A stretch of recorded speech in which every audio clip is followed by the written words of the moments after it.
Welcome to our documentary films, the problem that hinders quality education. In the heart of the Philippines, dreams are born every day. A child laughter echoes in the classroom, a mother hope shine in her daughter's eyes. But for too many, these dreams are interrupted. Early pregnancy, child labor, and lost education from chain that binds generations to poverty. This is not just a story of the future, stolen before they began. Imagine a world where all children are inspired, educated, and ready to contribute. Let us work together to give them the tools to not just survive but truly thrive. The time to act is now.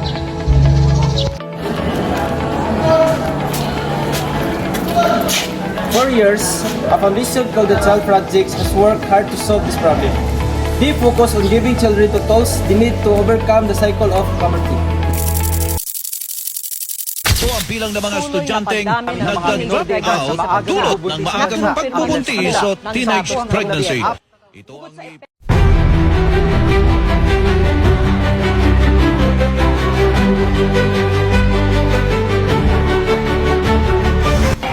So karon atong mahinabi ang usa ka inahan nga naka hinatay og early pregnancy. So ma'am, isip usa ka inahan unsa man gyud ang kababuhan sa pagkakaroon nga pangitabo kumpara sa una? Kasi usa ka inahan dili dali man sayo ka maburos. So naburos man ko ako na time nga nag-eskwela ko. So akong yung daghay yun ako muna-muna nga mas undangon pa na ako eskwela kay ano. Importante ang sa kainahan nga hands-on ka sa iyong anak sa pag-atiman niya. Gikan sa gamay pa siya hangtod dako lang siya. So karon na anak ko karon sa karon nga higayon nga na eskwela ko balik.